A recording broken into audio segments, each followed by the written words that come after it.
ओम नमो भगवते वासुदेवाय। शुक्लांबरधरं विष्णुं शशिवर्णं चतुर्भुजं प्रसन्नवदनं ध्यायेत् सर्वविघ्नोपशान्तये। गुरवे सर्वलोकानां विषजे भवरोगिणां निधये सर्वविद्यानां दक्षिणामूर्तये नमः। जन्माद्यस्य यतोऽन्वयतातिरतच्चार्तेष्वभिघ्नस्वराट् तेने ब्रह्मकृताय आदिकवये मुह्यन्ति यत्सूरयः। तेजो वारिमृतां यथा विनिमयो यत्र सर्गो मृषा धाम्ना स्वेन सदा निरस्तकुहकं सत्यं परं धीमहि। धर्मप्रोञ्जितकैतवोऽत्र परमो निर्मत्सराणां सदां वेद्यं वास्तवमत्र वस्तु शिवदं तापत्रयोन्मूलनम्। श्रीमद्भागवते महामुनिकृते किं वा परैरीश्वरः सद्यो हृद्यवरुध्यते कृतभिः शुश्रूषुभिस्तक्षणात्। निगमकल्पतरोर्गलितं फलं शुकमुखादमृतद्रवसंयुतं पिबत भागवतं रसमालयं मुहुरगोरसिका भुवि भावुकाः।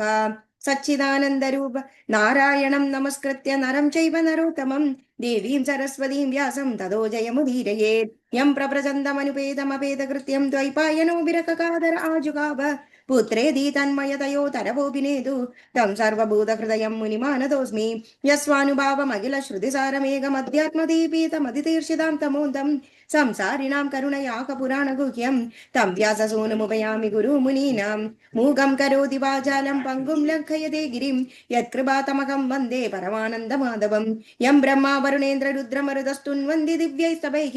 वेदैः स्वाङ्गपदक्रमोपनिषदैर्गायन्ति यं सामगाः।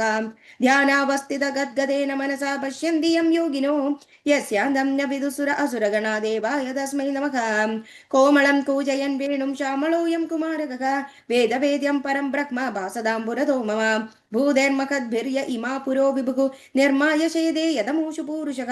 भुङ्क्ते गुणान् षोडश षोडशात्मकः सोऽलं गृहीष्ट भज भगवान् भजांसि मे। सच्चिदानन्दरूपाय विश्वोत्पत्त्यादिहेदवे तापत्रय विनाशाय श्रीकृष्णाय वयं नुमः।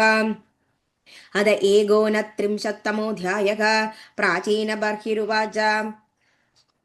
भगवंस्तेवजोऽस्माभिर्नं सम्यगवगम्यते कवयस्तद्विजानन्ति न वयं कर्म मोहिताः। नारद उवाच पुरुषं पुरञ्जनं विद्याद्यद्यन्यत्यात्मनः पुरम् एकद्वित्तिरि चतुष्पादं बहुपादम् अपादकं यो विज्ञानता हृदस्तस्य पुरुषस्य सखेश्वरः यन्न विज्ञायते पुंभिर्नामभिर्वा क्रियागुणैः यदा जिकृष्णन् पुरुष कात्स्येन प्रकृते गुणान् नवद्वारं दिहस्तां क्री तत्रामनुदसाद्विधि बुद्धिं तु प्रमदां विद्यान् ममहाम् इति यत्कृतं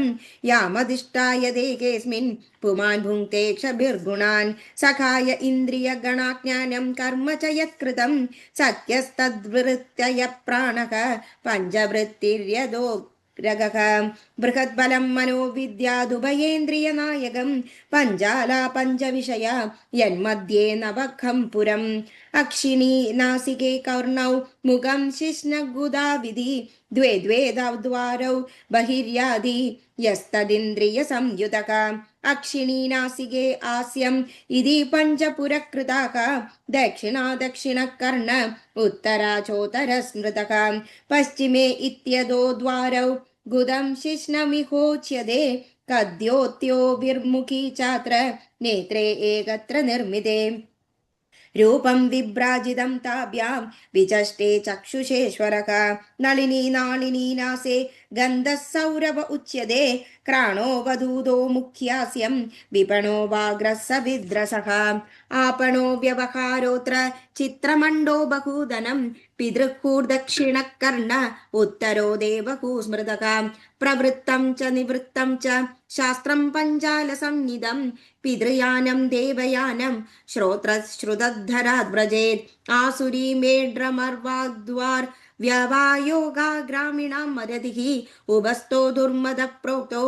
निऋतुर्गुद उच्यते वैशसं नरगं पायुर्लुब्धगोन्दौ तु मे शृणु हस्तपादौ पुमांस्ताभ्यां युक्तो यादि करोति च अन्तःपुरं च हृदयं विशुचिर्मन उच्यते तत्र मोकं प्रसादं वा हर्षं प्राप्नोति तद्गुणैः यदा यदा विक्रियते गुणाक्तो विकरोति वा तदा तदोपद्रष्टात्मा तद्वृत्तिरनुकार्यते देहो रथस्त्विदिन्द्रियाश्वः संवत्सररयो गतिः द्विकर्मचक्रस्त्रिगुणध्वजः पञ्चासु बन्धुरः मनोरश्मिर्बुद्धिसूतो हृन्नीडो द्वन्द्वकूबरः पञ्चेन्द्रियार्थप्रक्षेपक सप्तधातुवरूदकः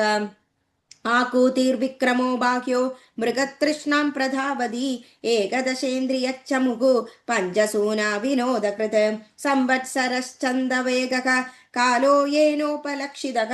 तस्याकानीकगन्धर्व गन्धर्व्यो रात्रय स्मृताः हरन्द्यायुपरिक्रान्त्या षष्ट्युत्तरशतत्रयं कालकन्या जरा साक्षालोकस्तानाभिनन्दति स्वसारं जगृहे मृत्युः क्षयाय यवनेश्वरः आधयो व्याधयस्तस्य सैनिका यवनाश्वराः भूतोपसर्गासुरयः प्रज्वारो द्विविधो ज्वरः एवं बहुविधैर्दुःखैर्दैवभूतात्मसम्भवैः क्लिश्यमानशतं वर्षं देहे देहितमो वृदः प्राणेन्द्रियमनोधर्मानात्मन्यद्यस्य निर्गुणः शेदे कामलवन्द्यवान्द्याय ममाहं इति कर्मकृत् यदात्मानम् अविज्ञाय भगवन्तं परं गुरुं पुरुषस्तु विशक्नेद गुणेषु प्रकृते स्वदृक् गुणाभिमानी सत्तदा कर्माणि कुरुते वशक शुक्लं कृष्णं लोहितं वा यदा कर्माभिजायते शुक्लात् प्रकाशभूयिष्ठां लोकानाप्नोति कर्हिचित् दुःखोदर्कान् क्रियायासं तमः शोकोत्कटान् क्वचित् पुमान् क्वचित् स्त्री क्वचिन्नो भयमन्ददीः देवो मनुष्यस्तिर्यग्वा यदा कर्मगुणं भवक क्षुत्परीतो यदा दीनक सारमेयो गृहं चरन् विन्दति यद्दिष्टं दण्डमोदनमेव वा तदा कामाशयो जीव उच्चावजपदात् भूभ्रमन् उपर्यद्धो वा मध्ये वायादिदिष्टं प्रियं दुःखेष्वेकत्तरेणापि दैवभूतात्महेतुषु जीवस्य न व्यवच्छेदक स्व्याचेततल्प्रतिक्रियाः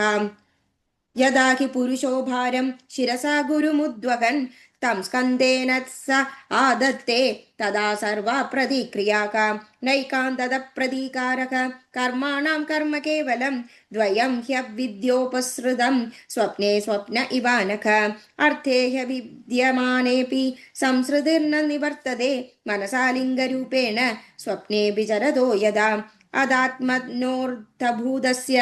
यदोऽनर्थपरम्परा संसृतिस्तद्व्यवच्छेदो भक्त्या परमया गुरौ वासुदेवे भगवति भक्तियोगसमाहितः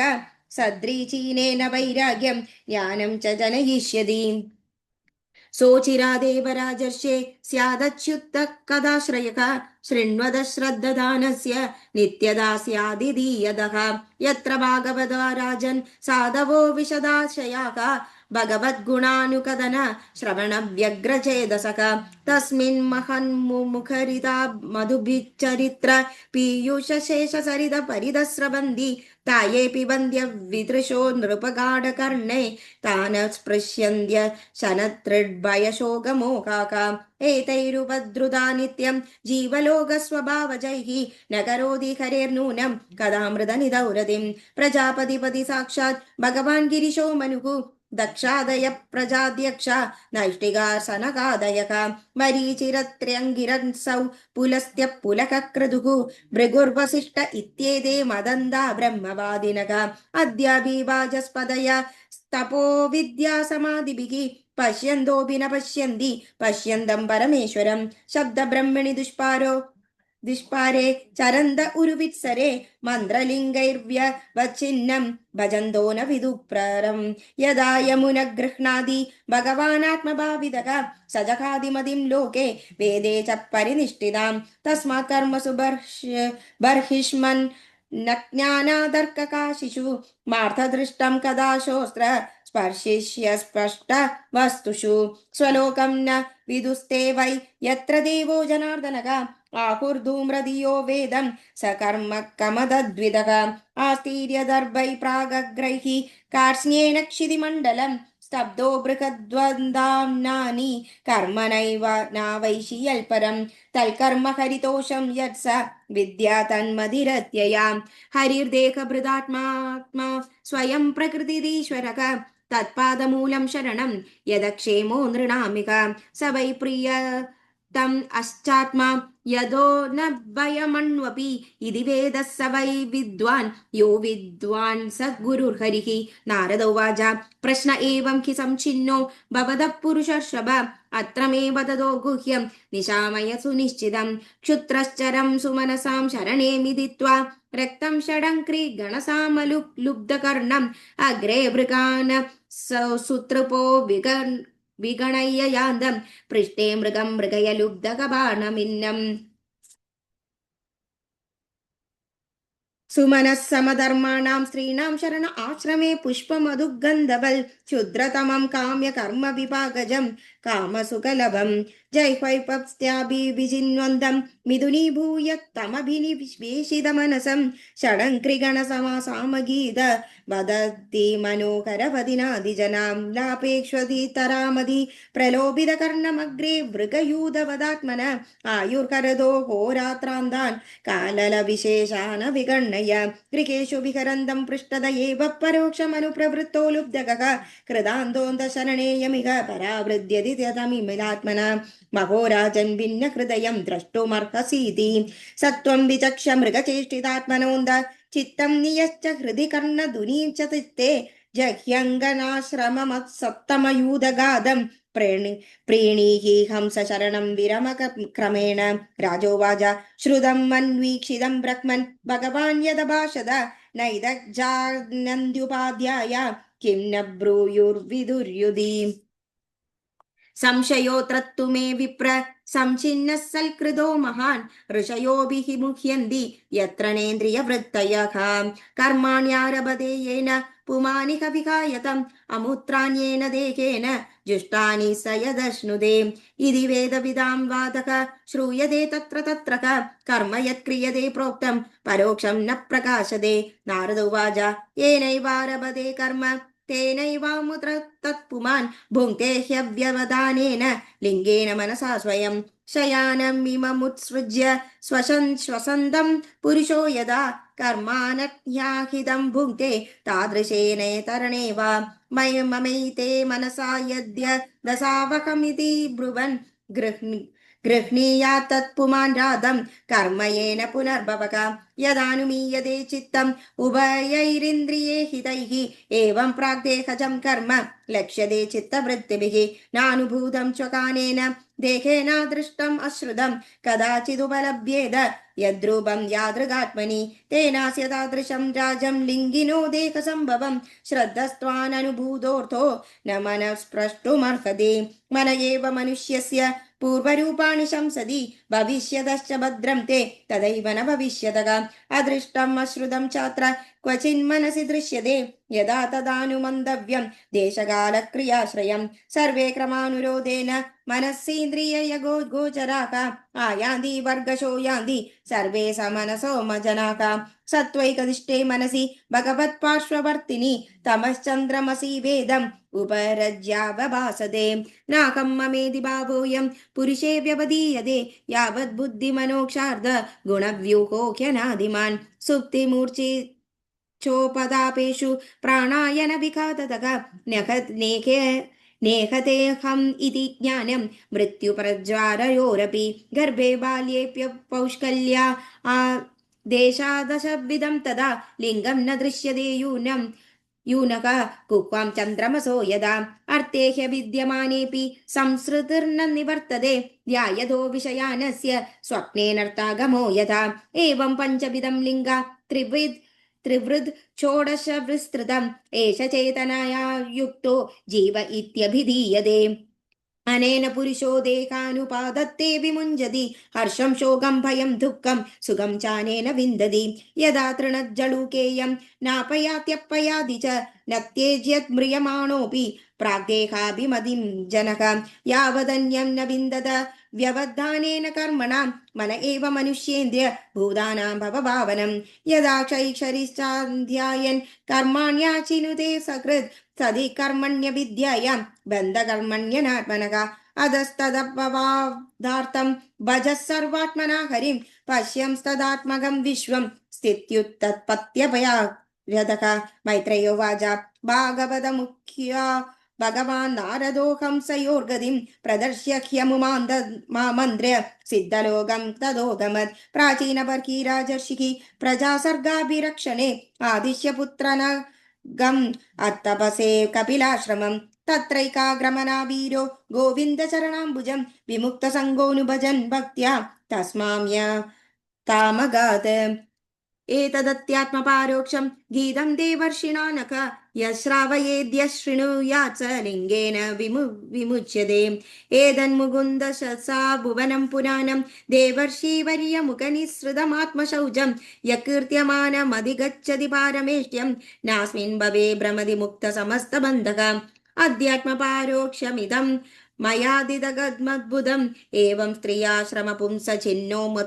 मुत्र च संशयः इति श्रीमद्भागवते महापुराणे पारमहंस्यां संहितायां चतुर्थस्कन्धे विदुरमैत्रेय संवादे प्राचीनबर्हिर्नारदसंवादो नाम एकोनत्रिंशत्तमोऽध्यायः। श्रीहरे नमः गोपिका जीवनस्मरणं गोविन्द गोविन्द।